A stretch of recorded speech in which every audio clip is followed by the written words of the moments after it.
I mean, Brazil will qualify for the World Cup. There's no question about that. Obviously, it's going to be great to watch them compete in the World Cup. And Ancelotti will have his work cut out to try and have them potentially win it. How does he do that, though? He needs to be able to get the best out of his players. So utilising every single player to the best of your advantage. Obviously, it's been controversial, his first squad selection, and he doesn't mess around. He certainly doesn't mince his words. But this is going to be fun to watch. Ancelotti with Brazil, to me, it could be a match made in heaven, that's for sure. You said they are going to qualify, but it hasn't been the best CONMEBOL qualifying campaign so far in terms of the World Cup for Brazil. And you do feel like this is a team and a footballing nation, given the success that they've had over so many years, that does need a bit of a shot in the arm, don't they? Massively. They need a boost. I think the Brazilian supporters also need to start believing once again, which is so massively important for obviously the development for the younger generation coming through as well. They need to be inspired from this Brazilian selection. Obviously, the names on the back of the shirts are important, but when you're playing for Brazil, it is the badge, it is the country, it is the nation you're representing, and it's the people of your nation that you're representing.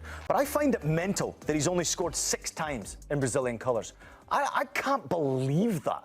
I mean, a player of his ability, playing for such a tremendous nation, and he can be so impactful, has only scored 6 times for his national team. Things need to change, and I don't think it's just him. I think, sure, mentally, yes. I think also for him to buy into the players around him and whoever is in charge of that group of players. With Ancelotti now, it's a familiar face to him, so hopefully we can get the best out of Vini Jr. and he starts produces in front of goal.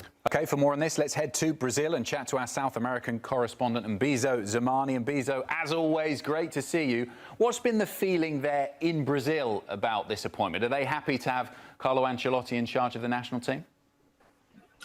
Yeah, absolutely. Everyone's super excited, obviously, to have a manager of his caliber, a player, a guy who's had his kind of experience, not only in Europe, but when you talk about him coaching Brazilian players and understanding the culture of the Brazilian game, he's certainly, out of the European managers that were considered, he's probably the most familiar. And so there's obviously tons and tons of excitement. And that has even drowned out some of the problems that are happening in the background of the CBF. And of course, he is familiar with some of the players in the Seleção. And so we're all just very, very anxious to get it going. We're also very cautious, however. We don't want to get too excited because, we might hit a wall. And if things don't necessarily work out, we don't want to get to a point where people say, if Ancelotti can't save us, then who can?